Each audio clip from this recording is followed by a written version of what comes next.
Hello, नमस्ते, आदाब, सत श्री अकाल। मैं वीके सिंह आपका बहुत बहुत स्वागत करता हूं द जोरावर क्लासेस में।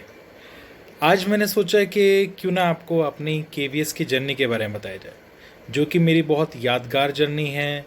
2014 से, सितंबर 2014 से मैं लगातार जो मैं नई नई चीज़ें सीख रहा हूं, मात्र केवीएस संगठन के द्वारा ही मेरा ये सब कुछ आज जो भी मैं हूं संगठन की वजह से ही हूं।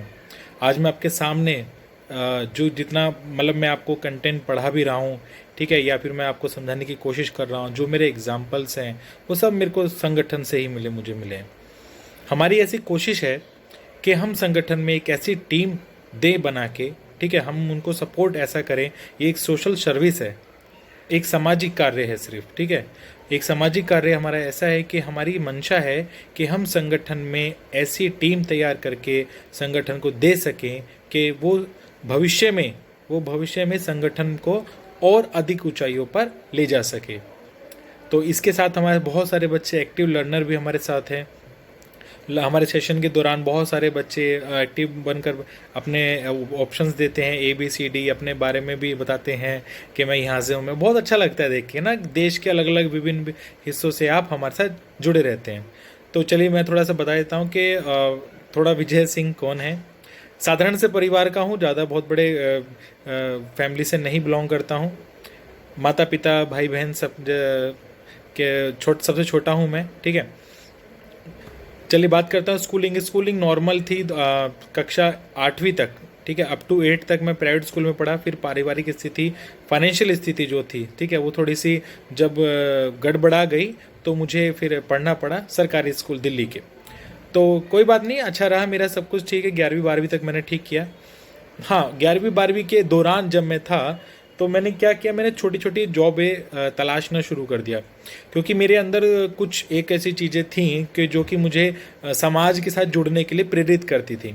तो मैंने क्या किया, मैंने समाज में ऐसी लोगों को ढूंढा जो कि कुछ ऐसी जॉब करा सके जो कि शॉर्ट टाइम के लिए रहती हैं। जैसे हम स्कूल के लिए छुट्टी पड़ती है ना हमारी, कि समर वेकेशन पड़ गया या विंटर वेकेशन पड़ गया या ऑटम ब्रेक पड़ गया, या कुछ छुट्टियाँ आ गई, ठीक है। तो मेरे कुछ मित्र थे, उन्होंने मुझे बताया कि विजय तुम एक काम करो, तुम इवेंट का काम करो। इवेंट का काम आप लोगों को पता ही होगा, किसी भी प्रोडक्ट की जो है प्रमोशन करनी होती है, ठीक है। तो वो उसके बारे में बताना होता है। तो कैनोपी वगैरह, टी शर्ट वगैरह पहन के उस ब्रांड की मॉल में, मार्केट में वगैरह वगैरह बहुत सारे ऐसे मैंने छोटे छोटे प्रयास किए ये करने के। अपने अंदर बदलाव भी आए मेरे अंदर, ठीक है, मेरे अंदर बदलाव भी आए, चीज़ों को समझ में आया, समाज में किस तरह से अपने आप को प्रेजेंट करना है ये भी थोड़ा सीखा। तो समय चलता रहा ऐसे ही। तो 12वीं के बाद फिर मैंने क्या सोचा कि मेरे एक जियाजी थे, उन्होंने मुझे बताया कि आप एक काम करो, टीचर का डिप्लोमा कर लो और थोड़ा इसमें ज़्यादा स्कोप रहता है टीचिंग लाइन में, और कोशिश कर लो कि आप इसमें सफल हो जाओगे। ऐसा उन्होंने मुझे, मतलब या तो उन्होंने देखा, मुझे ऑब्जर्व करा। मेरे जियाजी खुद टीचर हैं दिल्ली में। तो फिर मैंने पता किया, तो फिर डिप्लोमा मैंने वो 2 साल का मेरा जैसे तैसे निमट गया। मैंने बहुत चीज़ें सीखी उसमें, बहुत सारे नोट्स भी बनाए। आज तक वो नोट्स मेरे पास हैं, ठीक है, उनको आज तक मैं इस्तेमाल करता हूँ। और पढ़ाते टाइम भी आपके सामने भी कई सारे उसमें से जो हिंदी के हैं क्वेश्चन ना, मैं वहाँ से भी छाट छाट के कभी कभी बना देता हूँ। तो चलता रहा, ठीक है, मेरा अच्छा रहा इसमें। फिर मैंने सोचा कि चलिए अब डिप्लोमा तो हो गया है, अब बात करते हैं कि नौकरी कैसे लगेगी। तो नौकरी लगने के लिए केवल और केवल जो स्कूली या जो कॉलेज वाली शिक्षा होती है वो पूरी नहीं होती। उसके लिए आपको क्या चाहिए, उसके लिए आपको थोड़ी एक्स्ट्रा नॉलेज चाहिए, एक्स्ट्रा आपको पढ़ना पड़ेगा, एक्स्ट्रा आपको चीज़ों इकट्ठी करनी पड़ेंगी, आपको समाज से वो चीज़ें निकाल के लानी पड़ेगी। समाज का मतलब है आप जहाँ से बिलोंग करते हैं, आपके आसपास में जो चीज़ें हैं ना, वो चीज़ें इकट्ठी करनी पड़ेंगी। तो फिर मैंने शुरुआत की। तो फिर इसके लिए फिर मैंने सबसे पहले तो मुझे पेपर पढ़ना बहुत अच्छा लगता है, तो मैंने हिंदी और इंग्लिश का पेपर भी लगा लिया। मनोरमा आती है ईयरली बुक, वो पढ़ी मैंने, वो कंटिन्यू पढ़ता रहा मैं 3-4 साल। फिर मैंने प्रतियोगी दर्पण भी मंथली आती है, ठीक है, वो मैंने 1 साल का सब्सक्रिप्शन लेकर वो मेरे घर पे बाय पोस्ट आ जाया करती। तो इस तरह से ये जो पढ़ने का जो क्रम है ना, ये धीरे धीरे धीरे इस तरह से बढ़ता रहा। पढ़ना जब शुरू किया तो कई सारी चीज़ें पता लगी कि अरे ये तो हमको आता भी नहीं है, अच्छा ये टॉपिक इस तरह से समझना था। कोई गलती हुई थी बचपन में भी ना, कि टीचर ने तो समझाया था हमको, राइट, टीचर ने उस टाइम पे समझाया था हमको। तो पर क्या है ना, वो जब हम थोड़े बड़े हो जाते हैं, धीरे धीरे वो चीज़ें जब हम उनको छोड़ देते हैं तो वो धूमिल हो जाती है। धूमिल का मतलब ये है कि हम थोड़ा भूल जाते हैं, थोड़ी धुंधली हो जाती हैं चीज़ें। तो वो चीज़ों की दोबारा पढ़नी पड़ती है हमको। जैसे आप देखिए, मैं हिंदी का जो टॉपिक ले रहा हूँ, संज्ञा, सर्वनाम और भाषा वगैरह हमने कर लिया है, तो देखा आपने उसमें कई सारे बच्चों को अभी भी समस्याएं हैं। क्यों समस्याएं? क्योंकि उन्होंने अपने समय पर वो चीज़ें ध्यान से नहीं पढ़ी। तो कोई बात नहीं, हम हैं 10 जोरावर क्लासेस की, आपके जितने भी सेशन जो चल रहे हैं ना, बात कीजिए मैथ की, रीजनिंग की, बाल विकास, साइंस और रीजनिंग, ठीक है, और जो भी आपके क्या सेशन चल रहे हैं, वो ये आप मान के चलिए कि वो सब ट्रेंड टीचर हैं। ट्रेंड टीचर मेरा मतलब ये नहीं है कि जो डिप्लोमा हो जाए उसको ट्रेंड टीचर बोलते हैं, ठीक है, आप बोल सकते हैं उसको, बट मैं क्या एक जोड़ना चाह रहा हूँ, वो एक्सपीरियंस टीचर हैं। उन्होंने केंद्रीय दलीय संगठन में अपना समय दिया है, 5-6 साल लगभग सबको हो गया है, ठीक है। अब उसके और उन्होंने इसके साथ में दूसरे ऐसे भी होंगे, ठीक है, जो कि अपने दूसरी नौकरी छोड़कर भी हमारे साथ में जुड़े हुए हैं। नौकरी मतलब है दूसरी नौकरी करते थे, अब वो आज केंद्रीय दलीय संगठन में कर रहे हैं। और क्या ऐसे भी हैं जो केंद्रीय संगठन में कर रहे थे और वो दिल्ली गवर्नमेंट में या दूसरी जगह पे काम कर रहे हैं। इतना समझ में आ गया सभी को कि किस तरह से जो क्रम चलता है, ठीक है। नौकरी लेने के लिए बिल्कुल बहुत ज़रूरी है मेहनत, संघर्ष, तभी मिलेगी सफलता। सफलता थोड़ी सी मुश्किल होती है, पर जो उसका मार्ग है ना, थोड़ा सा मुश्किल होता है, पर कठिन आप कह सकते हैं, बट मुश्किल इम्पॉसिबल नहीं होगा, ठीक है ना। कठिन कह सकते हैं बट इम्पॉसिबल नहीं होगा, ठीक है। क्योंकि जब मैंने पढ़ना शुरू किया था, पढ़ना मतलब अब मैं आपको बताता हूँ, पढ़ तो हम बचपन से रहे हैं, पढ़ने का मतलब है जब हमने कंपटीशन क्लास शुरू की, ठीक है, तो मुझे पता लगा ये तो बहुत इंपॉर्टेंट चीज़ें हैं जो हमने बचपन में नहीं पढ़ी, वही कंपटीशन के एग्ज़ाम में, पेपर में, क्वेश्चन में आ जाता है। तो प्रॉब्लम ये नहीं है कि आपने वो नहीं पढ़ा, समय है, आप उसको आज से भी शुरू कर सकते हैं, आप उसको अभी से भी शुरू कर सकते हैं, ठीक है। तो हमारा जो मोटिव है वो यही है कि आपको कंटेंट इतना क्लियर करा दें कि यदि उस कंटेंट से संबंधित जब भी कोई प्रश्न आए तो आप तुरंत उसका आंसर दे पाएँ, ठीक है, तुरंत उसका आंसर दे पाएँ, उसके आंसर तक, नियरेस्ट आंसर तक आप पहुँच पाएँ। ये हमारी कोशिश रहेगी आने वाली कक्षाओं में, जैसे कि हम मेहनत कर रहे हैं। तो बेटा फिर क्या, वो मैंने कोचिंग वगैरह शुरू कर दी, तो पढ़ लिया मैं, लगभग 1 साल मैंने कोचिंग ही पढ़ता रहा। फिर सोचा कि अब कोचिंग पढ़ ली है, पूरा समझ में आ गया है, फिर मैंने 1-2 सब्जेक्ट पे अपनी थोड़ी कमांड बनाई, ठीक है। मेरा जो मुख्य सब्जेक्ट था वो मनोविज्ञान ही था, और मनोविज्ञान में जो मुख्य सब्जेक्ट आता है सीटेट में वो है बाल विकास। तो मैंने बाल विकास और हिंदी को पढ़ाना शुरू कर दिया उसी आसपास के इंस्टीट्यूट में, ठीक है। तो मैंने पढ़ाना शुरू कर दिया। अब पढ़ाना शुरू कर दिया तो मुझे और इंटरेस्ट आने लगा। क्यों? जब आप पढ़ाते हैं तो जब सामने से क्वेश्चन होते हैं तो आपको और ज़्यादा अटेंटिव रहना पड़ता है, आपको और ज़्यादा पढ़ना पड़ता है, आपको और चीज़ें ज़्यादा कलेक्ट करनी पड़ती है, मतलब आपको एक ना बहुत सारी चीज़ों का समावेश तैयार करना पड़ता है, ताकि आपके बच्चे जब भी आपसे प्रश्न करें तो आप उसका उत्तर देने में समर्थ हों। समझ में आ रहा है? क्योंकि यदि आप समर्थ नहीं होंगे तो कहीं ना कहीं कमी रह जाएगी ना, कंटेंट क्लियर नहीं हो पाएगा, थोड़ी प्रॉब्लम रह जाएगी। तो हुआ क्या कि मैंने बहुत पहला बैच मुझे मिला, ठीक है, एक बैच उसमें लगभग थे 25-30 बच्चे, वो धीरे धीरे बैच बढ़ता रहा, वो बच्चे बढ़ते रहे, उनकी संख्या लगभग डबल हो गई। तो मैंने जो ऑफिस वाले हैं उनको बोला, मैंने कहा भाई ये तो बहुत मुश्किल है, एक ही बैच में 70-80 बच्चे। तो उन्होंने क्या करा, बैच को 2 जगह में बांट दिया। इस तरह से मेरा उसी इंस्टीट्यूट में 1 से 2, 2 से 3, 3 से 4, 5-5 बैच हो गए। अब देखिए 5 बैच हो गए, ठीक है, कितना 5 बैचों में हो जाता है कि या तो सेम टॉपिक चल रहा हो तो ठीक है।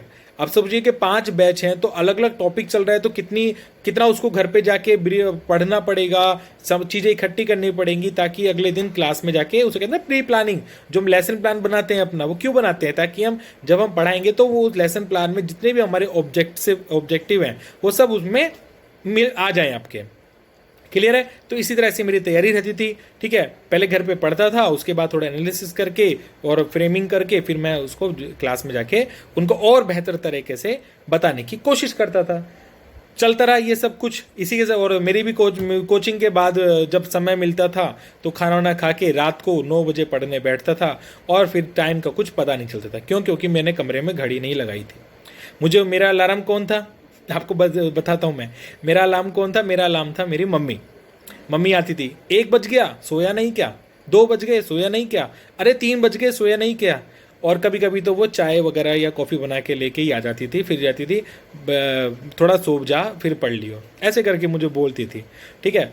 तो मेरे को घर से बड़ी सपोर्ट मिली है, बच्चों मैं आपको बताना चाहूँगा, मुझे घर से इतनी सपोर्ट मिली है कि जब मैं 8वीं क्लास तक था तो हमारे घर में ना बिजनेस था, बिजनेस होता था, कपड़े का काम था, मुझे भी थोड़ा बहुत सिलाई विलाई का काम आता है। तो वो काम क्या है, ठप हो गया, मतलब बंद हो गया। पार्टनरशिप में था, पार्टनर ने थोड़ा सा हो गई प्रॉब्लम, उन्होंने ख़त्म कर दिया। और हमारे यहाँ पे जो था ना, हमारे ना तो हमारी मशीन थी, बस हमारी जगह थी, ठीक है, मशीन नहीं थी, लेबर नहीं थी, वो सब खत्म हो गया। तो बहुत समस्या हुई उत्पन्न, कैसे घर चले, तो बहुत समस्या आई। पापा जी ने बाजार भी लगाया है फुटपाथ पे ना, कपड़े वपड़े का काम करके। और फिर बाद में मतलब कई तरह के ऐसे काम करे पापा ने, मतलब मैं भावुक हो जाता हूँ जब बताता हूँ कि मतलब मेरे पिताजी ने सिक्योरिटी गार्ड की भी नौकरी करी, सिक्योरिटी गार्ड की भी नौकरी करी है। मैं इस सिक्योरिटी गार्ड की नौकरी को बहुत निम्न नहीं समझ रहा हूँ, क्योंकि वो एक कठिन जॉब है। एक जगह आपको बैठा दिया जाए, समझिए आप मेरी बात, एक जगह आपको बैठा दिया जाए, आपको किसी से बात भी नहीं करनी। कहीं की जगह पे होती है इंस्ट्रक्शन होता है, कहीं पर सिर्फ आपको बैठना है। मुझे बहुत दुख लगता था कि पापा जी ज़्यादातर रात की जॉब करते थे, क्योंकि क्या होता था कि जो सुबह का जो शेड्यूल होता है कहीं पे जहाँ पे भी सिक्योरिटी सर्विस होती है, वहाँ पे कई लोग ना सुबह की प्रेफर करते हैं, रात की नहीं। बट उस टाइम घर में बहुत ज़रूरत थी, तो पापा ने कहा नहीं ठीक है, मैं रात की भी करूँगा। ठंड का समय, नवंबर दिसंबर, आप सोचिए दिसंबर की कड़कड़ाती ठंड, वहाँ पे मेरे पिताजी सिर्फ एक कंबल लेके और किसी हॉस्पिटल के बाहर बैठ के जॉब करते थे। वो पूरी पूरी रात उनको, मतलब मात्र कोई आग का भी कोई इस तरह का वहाँ सिस्टम नहीं हुआ करता था, एक कंबल में उड़, मतलब मुझे बहुत दुख होता था, मतलब क्या बताऊं मैं आपको। तो ऐसा समय बीता है हमारा, पता है, बहुत, मतलब सच में बहुत मेहनत करके यहाँ तक आया हूँ। तो मैं चाहता हूँ कि आप भी मेहनत कीजिए। हो सकता है कि कुछ बच्चे होंगे जो मेरे जैसी स्थिति रही है, वो उन चीज़ों से गुजर रहे हों। हो सकता है एक आधा हमारा बच्चा हो सकता है, और हो सकता है कि ऐसे बहुत से बच्चे जिनको बहुत सारी सुविधाएं भी मिल रही हों, हो सकता है बहुत सारी सुविधाएं मिल रही हो। तो बेटा अगर आपको सुविधा मिल रही है ना, तो आप उसका अवसर प्राप्त करें, आप उसको मतलब पॉजिटिव वे में लें। आप अपनी सुविधाओं को ना उसको अपनी ताकत बना लें। क्योंकि सभी जो बच्चे पूरे भारतवर्ष में पढ़ रहे हैं, उनके पास क्या पता ऐसी सुविधा ना है जो आपके पास हो। तो जब आपके पास है तो आप तो उस भीड़ से अलग निकलिए कम से कम। मेरी बात समझ रहे हैं मैं क्या कहना चाह रहा हूं? कि यदि आपके पास कोई चीज है जिसको आप इस्तेमाल कर सकते हैं, जो कि आपको कोई समस्या नहीं है, तो बेटा आप क्यों पीछे हट रहे हैं? आप क्यों पीछे हट रहे हैं बताइए? आपको तो इस्तेमाल करके आगे बढ़ना है ना, एक अपनी पहचान बनानी है समाज में, बहुत जरूरी है। बेटा त्याग करना सीख लो। एक चीज बताऊंगा आपको मैं, ठीक है, मैंने भी अपने जिस टाइम मेरा जो अधिगमकर्ता का जो जीवन था, ठीक है ना, अधिगमकर्ता मतलब लर्नर का जो जीवन था, मैंने बहुत सारी चीज़ें त्याग कर दिया बेटा। हल्का भोजन लेता था, हल्का भोजन मतलब सिंपल फूड, जिसको कहते हैं ना, ज़्यादा हैवी फूड नहीं होते, जैसे पार्टी वार्टी में बनते हैं इस तरह का नहीं, बिल्कुल नहीं। मोबाइल से दूरी कर ली थी। पारिवारिक कार्यक्रम होते थे ना, प्रोग्राम, यहाँ पे जाना है, वहाँ पे जाना है, शादी ब्याह, अरे छोड़ दो, कुछ नहीं रखा इनमें। दोस्तों के साथ भी कम कर दिया मिलना, दोस्तों के साथ भी कम कर दिया। दोस्त कहा करते थे घर पे आते, भाई तू पढ़ता रहता है, क्या पढ़ रहा है यार, तू जॉब कर ले, क्या करेगा पढ़ के, इतना पढ़ के क्या हो जाएगा यार, किसकी नौकरी लग रही है। वो मुझे ऐसा बोलते थे, तो मैं उनसे बोलता था, मैंने कहा भाई देखो ऐसा है,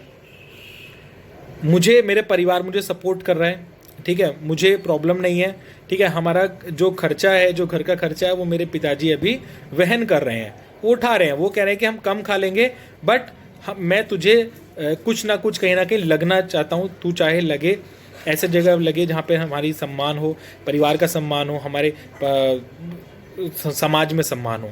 उस चीज़ के लिए वो मुझे बार बार मोटिवेट बहुत करते थे मेरे पिताजी, हमेशा मोटिवेट। मैं जब पढ़ता था तो मेरे रूम में आ जाया करते थे, एक दो घंटे तक वो बताते रहते थे कि उन्होंने अपने जीवन में कैसा किया, ठीक है, उनकी भी अलग स्टोरी है, ठीक है। तो मैंने बेटा त्याग बहुत करा, मैंने ना हल्का भोजन लिया, मोबाइल से दूरी, पारिवारिक कार्यक्रम छोड़ दिए, दोस्तों के साथ, और अच्छी जो चीज़ें होती हैं, अच्छी चीज़ें समझ रहे हैं ना, अच्छी चीज़ें रखना सबको पसंद है। अच्छी चीज़ों का मतलब है अच्छा फ़ोन, अच्छे कपड़े, अच्छे जूते, अच्छी गाड़ियाँ शौक, घड़ियों का शौक, और भी बहुत सारे चश्मे, बहुत सारी चीज़ें होती हैं आपको अच्छी, तो बहुत सारी चीज़ें लग सकती हैं कि आपके घर में या रूम में ये होना चाहिए। बेटा सब त्याग दिया, क्योंकि मुझे ये पता था कि यदि मैंने ये शौक, ठीक है, यदि ये शौक या इच्छाएं मैंने अभी पूरी कर ली तो मैं बाद में नहीं कर पाऊंगा। अभी कैसे कर सकता हूँ? अभी तो सिर्फ पापा के बेसिस पे करते हैं ना हम लोग। जो भी आपके घर में अर्निंग पर्सन है, मदर, फादर या और भी कोई हो सकते हैं, ठीक है, तो उन्हीं के बेस पे ही तो कर सकते हैं ना हम। बेटा आप प्लीज़ ये अगर करते हैं आप ना, तो इसको प्लीज़ छोड़ दीजिए।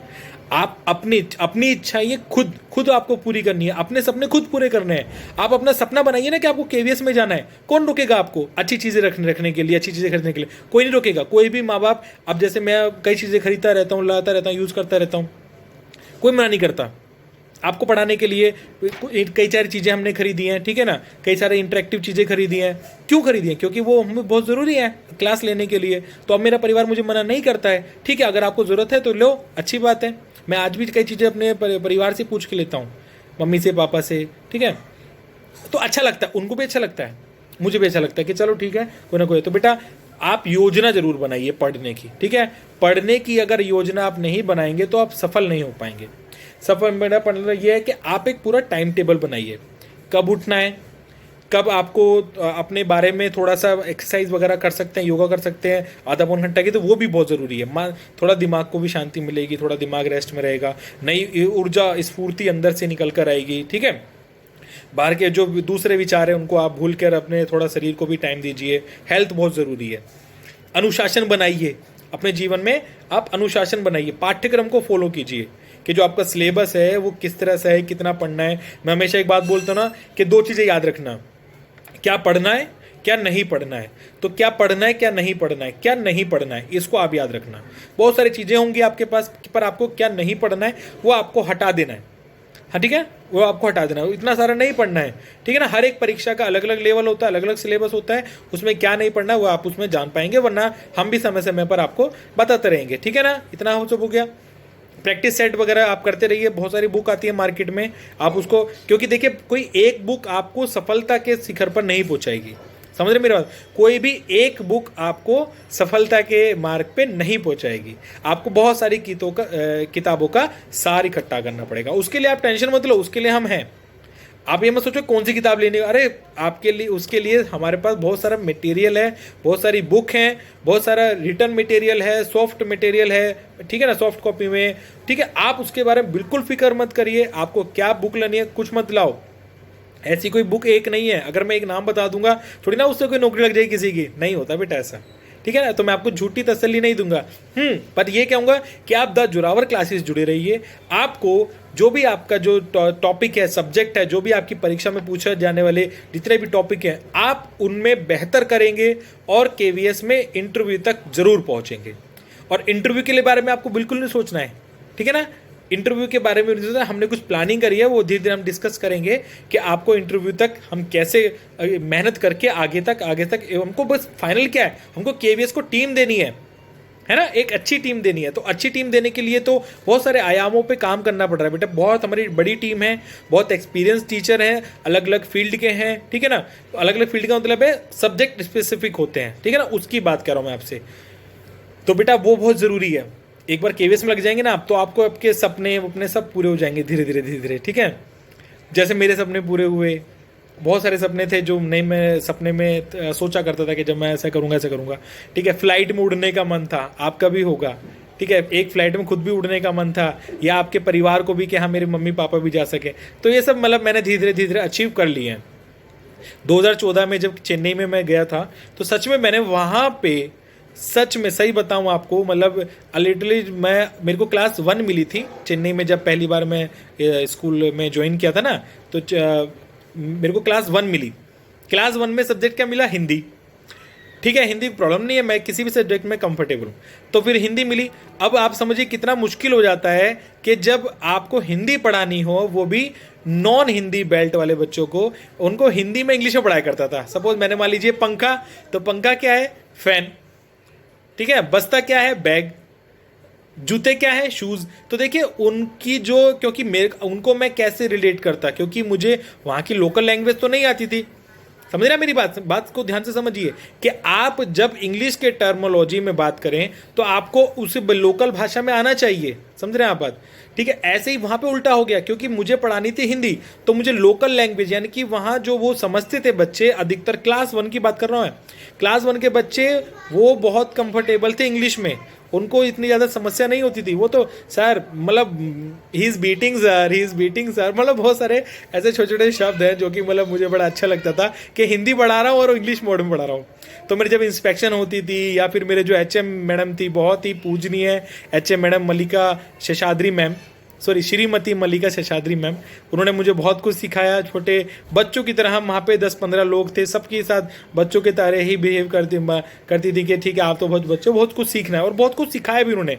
जो चेन्नई में जो स्टाफ था ना, सच में इतना बेहतरीन स्टाफ के साथ काम करने का मौका मिला मुझे कि जो कि मतलब एक कहूँगा यूनिक, हर एक टीचर अपने अपने में किसी न किसी जगह चीज़ में प्रतिभावान, बहुत किसी की बहुत अच्छी हैंडराइटिंग है, कोई बहुत अच्छा बोलता है, कोई बहुत अच्छा लिख लेता है, ठीक है, कोई बहुत अच्छा एक्सप्रेस कर देता है, कोई बहुत अच्छा क्रिएटिव एक्टिविटी कराते हैं, कोई बहुत अच्छे ड्राइंग बनाते हैं। अरे मतलब क्या क्या बताऊँ मैं, चेन्नई में तो इतनी चीज़ें सीखी ना मैंने कि मैं हिंदी भाषा के क्षेत्र से था, ठीक है, नॉर्मल स्कूलिंग हुई है, हिंदी भाषा क्षेत्र से था, दिल्ली में रहना, पर वो चेन्नई में गए तो पूरा माहौल एकदम इंग्लिश का।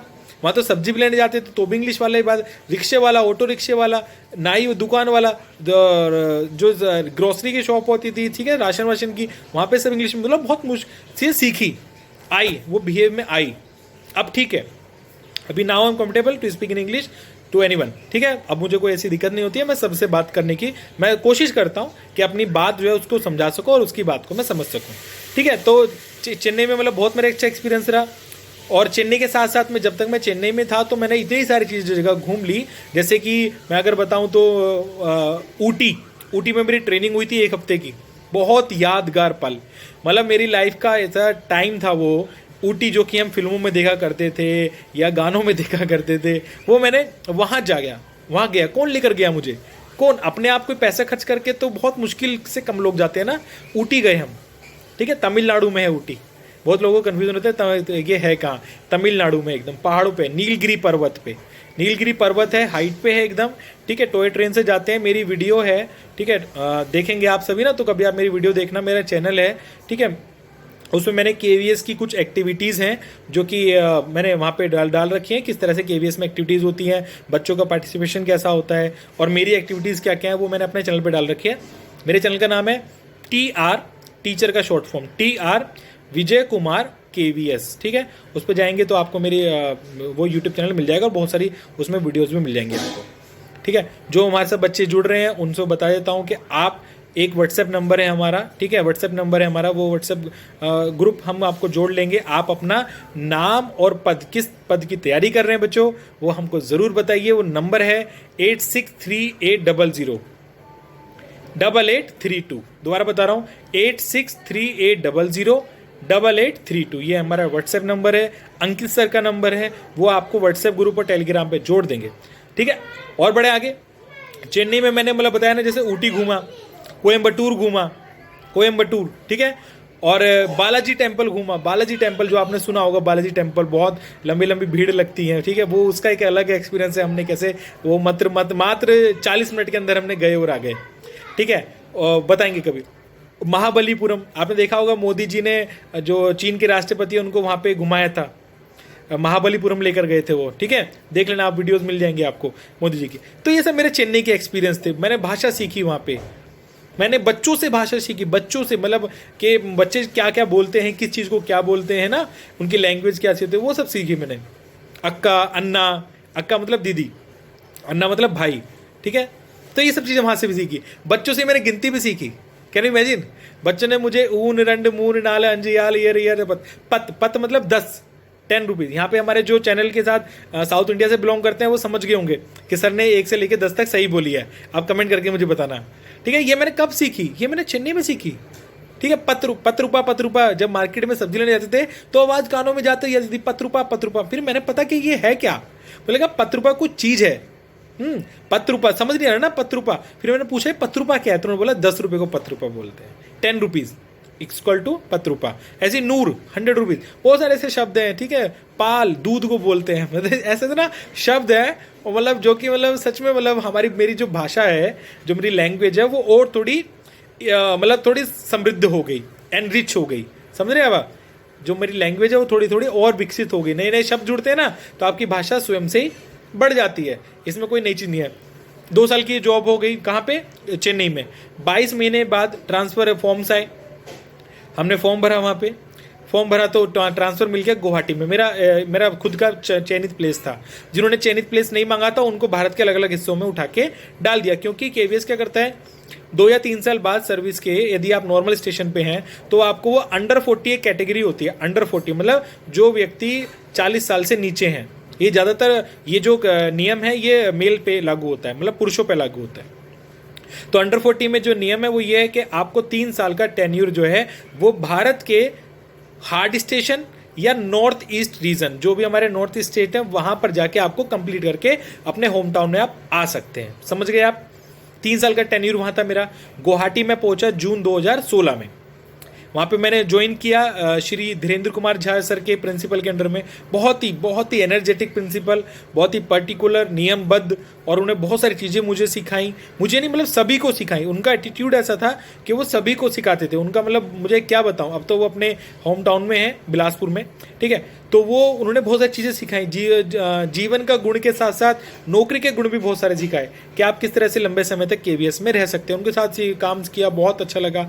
वहाँ के बच्चे बहुत मतलब एक्टिव बच्चे थे, एक्टिव लर्नर थे, ठीक है। मतलब ये समझिए कि मैं प्रेयर कराता था ना, जब प्रेयर होती है, आप जब जाएंगे ना स्कूल में तो डेली प्रेयर होती है। तो प्रेयर होती है तो वो किसी ना किसी टीचर की रिस्पॉन्सिबिलिटी होती है कि आपके क्या शेड्यूल मिल जाता है आपको कि आपको इस तारीख पे आपकी प्रेयर होगी। तो मैं क्या करता था, मैं पहले ऑब्जर्व किया, ठीक है। मेरी थोड़ी सी ये कमी समझ लीजिए आप, कि मैं पहले ऑब्जर्व करता हूँ कि सामने वाला कर क्या रहा है, ठीक है। फिर उसमें मैं क्या कर सकता हूँ वो मैं उसमें अपना बदलाव करता। तो मैंने कुछ दिनों तक देखा कि अच्छा जब मेरा नंबर आएगा तब तक मैं ये कर लूँगा। तो मैंने देखता था कि प्रेयर में होता है, जैसे प्रेयर होगी, प्लेज होगी, या कोई स्पेशल आइटम। स्पेशल आइटम का मतलब क्या होता है ना कि बच्चे लोगों के द्वारा, सिर्फ बच्चों लोगों के द्वारा, ये सारी प्रोग्राम जो है बच्चों के द्वारा ही होता है। मैं स्पेशल आइटम की बात कर रहा हूँ। तो स्पेशल आइटम बच्चे कुछ डांस करते हैं, कोई कविता पाठ करते हैं, या कोई रोल करते हैं। मेरे यूट्यूब चैनल पे आपको मिल जाएंगे, मैंने बहुत सारे डाल रखे हैं, ठीक है, जो मैंने अपने बच्चों से करवाए हैं। और मेरी क्लास में लगभग 44 या 45 बच्चे थे, ठीक है। और लगभग मैं बता रहा हूँ 40+ बच्चे मेरी क्लास में पार्टिसिपेट करते थे। 40+ बच्चों को आप एंगेज करना, उनको ट्रेंड करना, उनको मतलब गलती को सुधारना, और एक मैनेजमेंट कितना मुश्किल हो जाता है ना। आप 1-2 बच्चों को ले, कई बार देखा ना, 1-2 बच्चों को आप देखना केवीएस के जो प्रेयर होती है ना, उसमें आपको ऐसे मिलेंगे जिन्होंने 4-5 बच्चों ने पूरी प्रेयर कर दी, और ऐसे मिलेंगे जिन्होंने 20-20, 30-30 बच्चे प्रेयर कर रहे हैं। तो वो बहुत मुश्किल टास्क हो जाता है। अब 4 बच्चों को तो बता सकते हो, 4 बच्चे छांट लिया आपने क्लास में से, बता सकते हो, पर आप जब कुछ 40 बच्चों को कराना है तो सोचिए आपके पे कितना प्रेशर होगा। तो वो प्रेशर लेने की मुझे एकदम, मेरा वो प्रेशर नहीं था, वो मेरा पैशन था। इसको प्रेशर नहीं बोलूंगा, उसमें मैं पैशन बोलूंगा, क्योंकि मेरी ये इच्छा थी कि हमारा जो प्रोग्राम होता है ना वो ऐसा हो जो कि इनोवेटिव हो। इनोवेटिव मतलब नवाचार हो, एकदम कुछ नया, जो कि किसी को कोई ढूंढ नहीं सकता उसको, क्योंकि किसी वो यूट्यूब चैनल से कॉपी कर लिया हमने, या किसी ने कंटेंट बता, नहीं। इसके लिए आप चाहे तो मेरे पुराने विद्यालय हैं गुवाहाटी के, मैं, ठीक है, आप वहाँ पता कर सकते हैं कि विजय सर असेंबली के लिए क्यों फेमस थे। असेंबली के बारे बता देंगे वो। और मैं बताऊं, जो मैं प्रोग्राम कराया करता था ना, आप वो देखना मेरे यूट्यूब चैनल पे मिल जाएंगे आपको, TR विजय कुमार KVS, ठीक है। तो वो उस पर आपको मिल जाएंगे। मैंने ऐसे ऐसे प्रोग्राम करे हैं जिनसे बच्चों की पर्सनैलिटी भी डेवलप हुई है। उन बच्चों के अंदर कई जो बच्चे शाई नेचर के थे वो बाद में धीरे धीरे ना वो एकदम ओपन होने लगे। मतलब उनके अंदर के विचार, उनके अंदर शब्द, उनकी जो पर्सनैलिटी जो निखर कर आई ना, वो मतलब अब मुझे पता लगने लगी धीरे धीरे। अब वो बच्चे तो 7th में आ गए हैं। जब मैं उनको वहाँ पे लास्ट ईयर था तो वो 5th में थे, ठीक है, नहीं 6th में थे। 5th तक मैंने पढ़ाया था, 6th मतलब 2019 में वो 5th तक थे मेरे पास। उसके बाद जब मेरा ट्रांसफ़र हुआ तो उस टाइम वो 6th क्लास में था, अभी वो 7th क्लास में है। तो उन्होंने ऐसे ऐसे प्रोग्राम करे हैं ना, आप मानेंगे नहीं। प्रोग्राम के बाद जैसे क्या होता था ना, मैं आपको छोटे बता रहा हूँ कि प्रोग्राम जो होते थे उसके बाद लास्ट प्रोग्राम होता था अक्सर वो। तो प्रोग्राम के बाद क्या ना, एक कमांडर होता है, तो वो क्या बोलता है, ज़्यादातर बोलते हैं स्पेशल क्लैप गो। इसका मतलब है ना कि जो सामने वाले बच्चे हैं उनको एक इंस्ट्रक्ट किया जा रहा है कि प्रोग्राम हमारा हो गया, नाउ इट इज़ ओवर, अब आप ताली बजा सकते हैं। तो आप मानेंगे, आप प्रोग्राम जैसे ही प्रोग्राम हमारा ख़त्म होने से 5 से 10 सेकंड पहले ही, जैसे सामने बच्चों को लग जाता ना कि प्रोग्राम खत्म हो रहा है, तो तालियां बजने लग जाती थी। मैंने अपने कमांडर को ये बोलता था हमेशा मैं, ठीक है, कि बेटा तुमको ये नहीं सेंटेंस बोलना है कि स्पेशल क्लैप्स गो। ये मैंने बोला ये हम ऐसा प्रोग्राम करके दिखाएंगे ना, हम ऐसा प्रोग्राम करके दिखाएंगे इतने पैशन के साथ, इतने डेडिकेशन के साथ, इतनी मेहनत के साथ कि सामने वाला खुद आपको ताली बजा दे।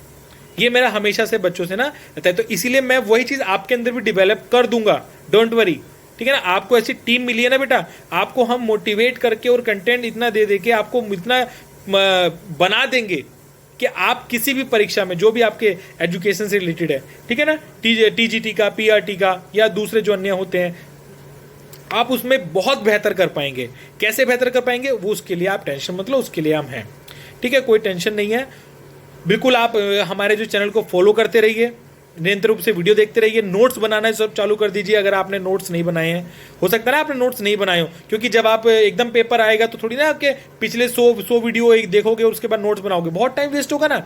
आज वीडियो देख रहे हो, डेली की 4 से 5 वीडियो आ रही हैं, डेली की 4-5 वीडियो में क्या क्या कुछ इंपॉर्टेंट बात बताई जाती है, कुछ चीज़ें लिखी होती हैं, कुछ चीज़ें बताई जाती हैं, ध्यान देना है आपको बताना है। तो बेटा मेरा गुवाहाटी का बहुत अच्छा एक्सपीरियंस रहा है। मैंने गुवाहाटी के साथ साथ में तेजपुर, असम के एक जगह है तेजपुर, ठीक है, डिस्ट्रिक्ट है तेजपुर है, और मैंने शिलोंग घूमा, नागालैंड घूमा, कामाख्या देवी मंदिर शक्तिपीठ है वहाँ पे, 3-4 बार गया मैं वहाँ पे।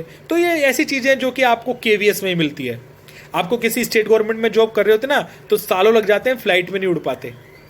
बताइए, सच कह रहा हूँ, फ्लाइट में उड़ने का बस सपना रह जाता है स्टेट गवर्नमेंट की जॉब अगर आप करते हैं तो। हाँ, फ्लाइट में जाएंगे, चलो कहीं चलते हैं, चलो गोवा चले जाएं या फिर मुंबई चले जाएं, ठीक है, इस तरह के आप सोचते रहते हैं बस। स्टेट गवर्नमेंट वाले बहुत बहुत मुश्किल हो जाता है कि वो फ्लाइट में भी सफ़र करें, बट किसने मौका दिया? केवीएस ने। मैं केवीएस का बहुत बहुत आभार मानता हूँ कि केवीएस ने मुझे फ्लाइट में बैठने का मौका दिया। फिर मैंने अपने मम्मी पापा को भी पहली बार जब बुलाया था उनको मैंने गुवाहाटी, तो बुलाया तो उनको मैं ट्रेन से था और उनको फिर भेजा मैंने एयरपोर्ट से, फ्लाइट से था, क्योंकि एयरपोर्ट जो मेरे नज़दीक था, क्योंकि वो दिल्ली से आना उनको थोड़ा मुश्किल था, मेरे को यहाँ से कन्वीनियंट था, ठीक है। तो मैंने उनको दिल्ली, उनका भी एक था कि चलो ठीक है, हमारे बच्चे ने, देखिए सपने होते हैं ना, एक एक छोटे छोटे, ये छोटे छोटे सपने होते हैं, बहुत खुशी देते हैं। अब वो बिल्कुल खुशहाल रहते हैं, बिल्कुल मस्त बढ़िया है, आराम से। मैंने मम्मी पापा को बोला कि अब आपको पापा जी कुछ नहीं करना है, आराम से करेंगे। उनको पता है कि उनका बेटा है, ठीक है। अब मैं मम्मी पापा के साथ में रहता हूँ। फिर मैं पिछले साल जब दिल्ली आ गया, ठीक है, ट्रांसफ़र हो गया, मेरा 3 साल का टेन्यूर था ना पूरा हो गया, मैं दिल्ली आ गया। तो जब दिल्ली आ गया तो मैं जब गया तो मेरी प्रिंसिपल मैम ने मुझसे पूछा कि आप दिल्ली में रहते हो? मैंने कहा जी हाँ। तो दिल्ली में कैसे रहते हो? मैंने कहा जी दिल्ली मेरा होम टाउन है। कह रही अच्छा, तो मम्मी पापा साथ रहते हैं? मैंने कहा जी नहीं, मैं मम्मी पापा के साथ रहता हूँ। तो वो मतलब बहुत स्माइल के साथ उन्होंने मतलब मुझे बहुत ही प्रेज़ किया कि मतलब आपके विचार विजय सर ऐसे हैं। देखिए मतलब क्योंकि देखिए व्यक्ति के जो भाषा है ना उससे व्यक्तित्व का पता लग जाता है। जब मैंने उनको बोला कि मेरे मम्मी पापा मेरे साथ नहीं रहते, मैं मम्मी पापा के साथ में रहता हूँ, तो ये बात उनके दिमाग में है। वो मतलब आप ऐसी चीज़ें जब ये विचार ऐसे रखते हैं ना मन में, दिल में, तो सामने वाला आपको समझ जाता है कि हाँ ये हमारा किस तरह का ये एम्प्लॉय है। और इस तरह की जो सोच है, जो विचार हैं, वो स्कूल को लेके, बच्चों को लेके, संगठन को लेके वो किस तरह की है, वो समझ जाते हैं। आपकी भाषा से ही समझ जाएंगे कि आपके वो किस तरह के आपके विचार हैं, कि आप बच्चों को क्या दे पाएंगे, बच्चों के लिए नया क्या कर पाएंगे, स्कूल के लिए क्या नया कर पाएंगे, संगठन के लिए क्या नया कर पाएंगे। बहुत सारे एक्सपीरियंस मेरे गुवाहाटी और चेन्नई में रहे, जिनसे मैंने बहुत सी चीज़ें सीखी। स्कूल के लिए काम किया, एक्स्ट्रा क्लास लेता था मैं स्कूल के बाद, वो था, ठीक है। कुछ बच्चे जो हमारे कहेंगे स्लो ब्लूमर्स जिनको बोलते हैं ना, जो धीरे धीरे सीखते हैं, ब्लूमर्स मतलब थोड़े दिन बाद ब्लूम करेंगे, स्लो ब्लूमर्स, ठीक है। तो उनके लिए थोड़ा सा करना पड़ता है ना प्रैक्टिस बेटा, ताकि उनको भी जो दूसरे बच्चे उनके साथ मुख्य धारा में जोड़ सके, ठीक है, उनको, ताकि हम छोड़े नहीं। हमको कोई भी बच्चा नहीं छोड़ना है, हमको सभी बच्चों को साथ में समग्र विकास, याद रखिएगा, समग्र विकास करना है। इंक्लूसिव एजुकेशन का हमारा यही प्राय है। तो बेटा ये मेरा जो एक्सपीरियंस है ना गुवाहाटी, चेन्नई से लेके गुवाहाटी और अब दिल्ली, 1 साल हो गया दिल्ली में, दिल्ली संभाग में। घर पे ही नज़दीक, घर से नज़दीक स्कूल है, चला जाते हैं, आ जाते हैं, ठीक है। और जो भी कार्य मिलता है वो हम कर लेते हैं। तो बेटा बहुत अच्छा एक्सपीरियंस रहा है मेरा केवीएस में। और मैं आपसे भी ये सभी से गुजारिश करूँगा या अनुरोध करूँगा कि बेटा पढ़ाई करना एकदम ऐसे स्टार्ट कर दो जैसे कि मतलब बिल्कुल रॉकेट जैसे, मतलब आप बिल्कुल ना रुकें, ठीक है, बिल्कुल रुकने का, रॉकेट का मतलब है कि आप उड़ के नहीं जाना है हमको, ठीक है। आप अपने नेचर में ऐसा चेंजेस करिए कि आप जो दूसरी चीज़ों में व्यस्त है ना, वो व्यस्त चीज़ आपकी पढ़ाई में इस्तेमाल करें। मैंने बताया ना त्याग वाली चीज़ जो बताई, अभी आप पीछे देख लेना वीडियो में मैंने, क्योंकि कुछ बच्चे ऐसे हैं जो बाद में जुड़े हैं, तो मैंने कुछ त्याग करने वाली चीज़ें बताई, कुछ मैंने योजनाएं बताई, वो आप उनको थोड़ा सा काम करना बेटा, ठीक है ना, क्योंकि अगर आप उन पर काम नहीं करेंगे तो बेटा सफलता मिलना थोड़ा सा मुश्किल हो जाएगा। भीड़ में नहीं जाना है। बताओ आपको, जब 2014 में सिलेक्शन हुआ तो पूरे भारतवर्ष में लगभग 6 लाख बच्चों ने पेपर दिया था, क्योंकि सेंट्रल एग्जाम है ना, सेंट्रल गवर्नमेंट का एग्जाम है, तो पूरा ऑल ओवर इंडिया में होता है। कुछ बच्चे तैयारी के साथ देते हैं, कुछ बच्चे नहीं देते, तो इतनी संख्या ये एवरेज रहती है। और दूसरी नौकरियों में तो और ये ज़्यादा बढ़ जाता है, लाखों में पहुंच जाता है। कई सारे रेलवे के एग्जाम है, करोड़ में भी पहुंच जाता है बेटा, पर जो नंबर ऑफ पोस्ट है वो तो कम रहती हैं। तो बेटा मैं बताऊं, अपने समय में जो हमारा ये जो बैच है ना, जिसमें आपकी दिव्या मैम थी या अंकित सर थे, ठीक है, पृथ्वी सर थे, और भी बहुत सारे जो आपके साथ जुड़े रहेंगे, ठीक है, ये सब जो टीचर है ना बेटा, ये उस 6 लाख में से ही निकल कर आए हैं। हमने जो क्रॉस किया, सोचिए कितने चीज़ों को हमने मतलब कि लोगों को मतलब कहाँ कहाँ हमने मतलब अपनी मेहनत, एक एक क्वेश्चन आपको बहुत आगे कर देता है, एक एक क्वेश्चन आपको उस रैंक में और आगे कर देता है, समझ रहे हैं। 2000 लगभग 2000 वैकेंसी थी, उन 2000 में सिलेक्शन होना, ठीक है। फिर एक इंटरव्यू हुआ, एक पोस्ट पे शायद 4 या 5 पोस्ट, मतलब ये जो रेशो था ना 1:5 ऐसे था, यानी कि एक पोस्ट के लिए 5 लोगों का इंटरव्यू लिया। अभी भी लगभग ऐसे ही होता है, 5-6 डिपेंड करता है कि पास कितने हुए बच्चे, उनके आधार पे वो रेशो चेंज होता रहता है। तो सोचिए कि इंटरव्यू के टाइम पे मतलब एक पोस्ट है 5-6, यानी कि आपको उन 5-6 लोगों में भी एक बनना है। रहा मुश्किल है, ठीक है, पर इम्पॉसिबल नहीं है। पक्का करेंगे, सब मिलके करेंगे। आप बिल्कुल हमारे साथ जुड़े रहिए द जोरावर क्लासेस के साथ में। हमारी जो क्लासेस हैं उसको निरंतर रूप से लेते रहिए, नोट्स बनाना शुरू कर दीजिए। और आपको लगता है कि आप और बेहतर तरह से कहीं और से पढ़ सकते हैं, तो आप वो भी कलेक्शन कीजिए ना, आप कलेक्शन कीजिए, प्रॉब्लम नहीं है। आप जितनी भी आपको लगता है, ठीक है। जब मैं पढ़ा करता था, मैंने बताया ना, तो मैं तो बहुत सारी चीज़ों से पढ़ता, न्यूज़पेपर और लाइब्रेरी जाता था, वहाँ से बुक्स इकट्ठी करता था। जो एक आपके आसपास में भी बुक वो चलती है ना, बस वाली लाइब्रेरी, दिल्ली पब्लिक लाइब्रेरी की बस सर्विसेज भी है, उसमें बस में पूरी लाइब्रेरी बनी है। मैं जाता था वहाँ से किताबें ढूंढ के लाता था, मेरे जो भी कंसर्न सब्जेक्ट होते थे। तो बेटा वो सब मेहनत करिए, तब जाके आज यहाँ पे आए ना। यदि आप मेहनत ही नहीं करेंगे तो कैसे पहुँच पाएंगे। सिंपल सोच कर तो नहीं हो पाएगी कि सोच ले हाँ टीचर बनूंगा, कब बनूंगा पता नहीं, ऐसा थोड़ी ना होगा बेटा। उसके लिए तो मेहनत करनी पड़ेगी आपको, लग के एकदम, ठीक है, बिल्कुल एकदम जोरदार मेहनत करनी पड़ेगी। उसके लिए हम सब आपके साथ में, टीम के साथ में बिल्कुल काम करेंगे, ठीक है। तो आपसे अनुरोध है कि आप पढ़ते रहिए, मेहनत प्लस संघर्ष प्लस सफलता तभी मिलेगी आपको। बाकी टेंशन मत लो, कैसे पढ़ाना है, कितना पढ़ना है, हम आपके साथ में हैं अंत तक। जब तक आपको केवीएस में नहीं लगाएंगे, हम आपका साथ नहीं छोड़ेंगे। बस कोशिश ये रखना है कि आप भी हमारे साथ बने रहें, ठीक है। अगली वीडियो में, अगली क्लास में या लाइव क्लास में कभी दोबारा आके दोबारा बात करेंगे, ठीक है। बहुत बहुत अच्छा लगा आपसे सभी से बात करके, धन्यवाद। जय हिंद, जय भारत।